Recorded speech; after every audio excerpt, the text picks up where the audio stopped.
podcast El miedo nos hace humanos, una charla sobre la fobia social en el aula de clase, presentado por Maribel Vallejo en colaboración de Lina Torreglosa como una experta en el tema. Bienvenidos, querida audiencia. Mi nombre es Maribel Vallejo y tengo el placer de acompañarlos en este nuevo podcast titulado El miedo nos hace humanos, charla sobre la fobia social en el aula de clase. El día de hoy tenemos a una invitada experta. Ella nos ayudará a entender un poco más a profundidad de ese trastorno que en la actualidad se ha convertido en todo un reto tanto para los estudiantes como para los docentes y la comunidad educativa en general. Es un gusto tenerla aquí, doctora. ¿Cómo se encuentra el día de hoy? El gusto es mío, Maribel. El día de hoy me encuentro muy bien y me complace de gran manera compartir este espacio contigo y con tu audiencia, más por el tema que me trae el día de hoy a tu podcast. La fobia social es un trastorno poco comprendido por la sociedad y es mi deber como experta en el tema invitarlos a reflexionar y conocer sobre él. Muy interesante lo que nos comentas. Ahora sí, entrando en materia, doctora, mi audiencia y yo quisiéramos tener el gusto de conocer qué es la fobia social y cuáles son las características que sobresalen de ella, para así entender un poco mejor el tema. Es algo un poco complejo de abordar, pero la definición más sencilla de la fobia social es básicamente que es un miedo intenso que experimentan las personas a la hora de exponerse en público. Parece bastante complejo padecer de fobia social. Es entendible cómo esto puede llegar a significar un obstáculo para la calidad de vida de quienes la padecen. Por eso debemos ser conscientes de ello y tener la mayor empatía posible. Por supuesto, el doctor de psicología, Arturo Vados, nos explica en su libro titulado Fobia social, naturaleza, evolución y tratamiento, que la fobia social se caracteriza por ser un miedo intenso, persistente y excesivo en una respuesta a una o más situaciones sociales o actuaciones delante de otros, en las cuales las personas se ven expuestas a gente desconocida o al posible escrutinio por parte de los demás, causando esto un sentimiento de ansiedad y tensión constante para quien padece fobia social. Qué interesante saber el trasfondo detrás de lo que significa la fobia social. Mi audiencia y yo quisiéramos profundizar ahora en cuáles son los signos de alerta y consecuencias que puede traer este trastorno para las personas que la padecen. Las consecuencias pueden ser muy variadas, pues la fobia social afecta la interacción que tienen los individuos afectados con los demás, por lo que existe un gran abanico de situaciones en donde se pueden llegar a sentir en desventajas en ambientes educativos o laborales.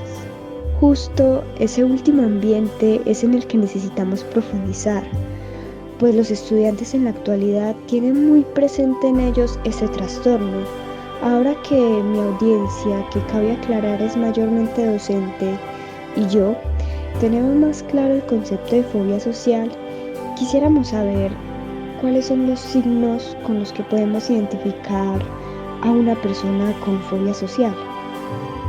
Claro, la autora Marina Alcalaico nos explica que estas personas se caracterizan por estar en un estado de disrupción, agresividad, oposicionismo, incumplimiento y transgresión de normas, huida y evitación, conductas cognitivas, motrices o verbales descontroladas. Aunque cabe aclarar que solo un profesional de salud puede diagnosticar la fobia social, pero es bueno que como docentes tengan esta información presente. Lo que dijo la doctora es un dato muy importante, para que lo anoten en sus libretas, profes. Continuando por la misma línea, mi siguiente pregunta es: ¿cuáles son las posibles consecuencias de la fobia social en los estudiantes? Una pregunta un poco compleja.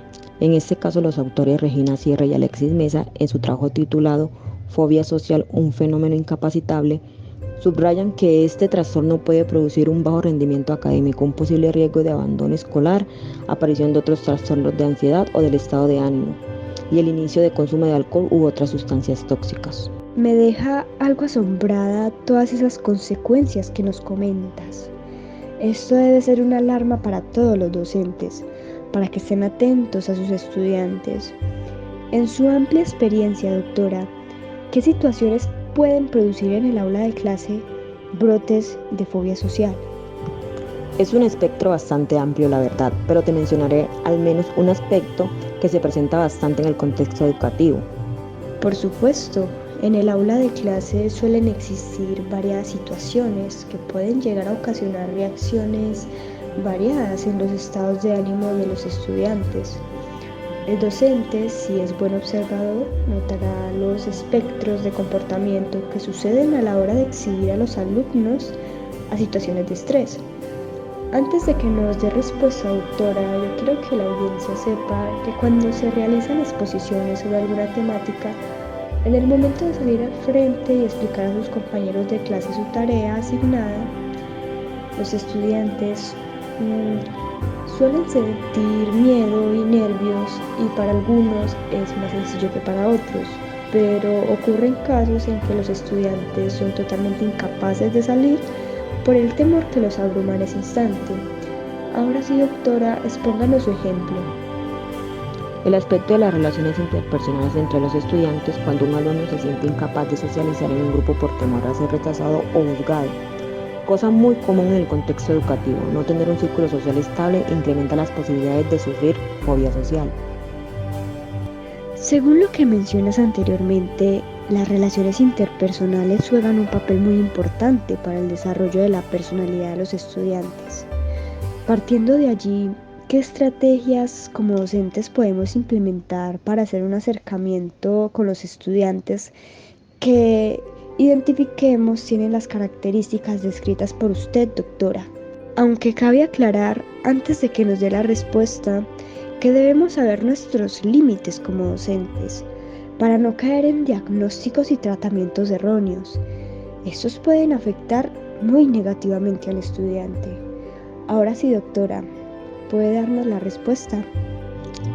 Algunas de las estrategias que, como docente, sí podemos implementar son las siguientes. No presionar al estudiante a realizar acciones que puedan significar para él una experiencia negativa relacionada con la socialización. Motivar su confianza consigo mismo y, en últimas instancias, pedir apoyo psicológico que preste la institución educativa. Uno de los últimos temas que quisiera que nos mencionaras en el podcast es algún caso que conozcas de fobia social. Debemos ser empáticos en reconocer su existencia y hacer público cómo puede afectar esto la vida de una persona. Por supuesto, un colega mío que se especializó en psicología, llamado Fernán Arana, me presentó hace un tiempo el caso de un estudiante de 22 años que manifestaba un severo problema para rendir en exámenes finales orales en su carrera, provocándole un gran malestar en su entorno personal y académico. Le brindó un tratamiento cognitivo-conductual especializado para ayudar a controlar su fobia social, que ocasionó una mejoría en su vida educativa y cotidiana. Es sumamente importante tener conocimiento sobre la variedad de casos que se pueden presentar en la comunidad estudiantil, porque, como docentes, es nuestra responsabilidad velar por el bienestar de nuestros estudiantes, no solo en el ámbito educativo, sino también en el emocional. Para finalizar con el podcast, doctora, quisiera añadir o decir algo más a la audiencia que nos escucha en este momento. Solo quiero concluir que la fobia social no debe convertirse en un obstáculo en las aulas de clase. El docente debe ser consciente de las realidades de sus alumnos, tener conocimiento sobre las características del trastorno, los ayudarán a adoptar una actitud constructiva, reflexiva sobre los retos que pueden llegar a presentar los estudiantes como fobia social y ser empáticos con ellos. Quisiera también aclarar que los docentes cuentan con el apoyo de distintas guías, que los ayudarán a entender un poco mejor cómo es trabajar con los distintos trastornos que se presentan en el contexto educativo. Uno de los más importantes es documento de orientaciones técnicas, administrativas y pedagógicas para la atención educativa a estudiantes con discapacidad en el marco de la educación inclusiva, pues allí nos exponen qué es la discapacidad y cómo abarcar algunas de ellas. Cuando hablamos de discapacidades nos vamos al ámbito estudiantil. En estas las más comunes son discapacidad visual, auditiva y movilidad reducida. Antes de despedirme de usted, doctora, y de la audiencia, les quiero compartir datos bastante interesantes que encontré mientras investigaba sobre el tema y no podía cerrar el podcast sin comentarles. Primero, las fobias pueden ser heredadas genéticamente. Segundo, las fobias más comunes tienden a ser las sociales, las que estamos tratando en el presente podcast. Y tercero, cualquiera puede padecer una fobia, por lo que no se sientan raros si alguna vez en sus vidas llegan a padecer una. Es algo natural del ser humano el sentir miedo. Ahora sí, doctora, cerrando ya este pequeño paréntesis, queremos agradecer tu disposición. Gracias por haber estado compartiendo un poco sobre la fobia social y sorprendernos con todo este conocimiento que nos abre las puertas para comprender mejor a nuestros alumnos. Te deseamos muchos éxitos. A nuestra querida audiencia, gracias por acompañarnos, nos despedimos y los esperamos en nuestro siguiente podcast.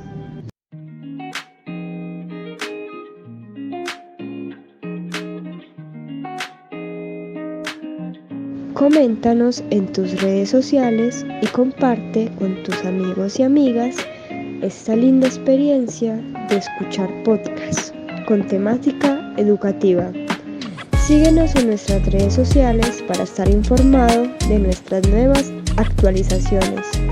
Hasta pronto.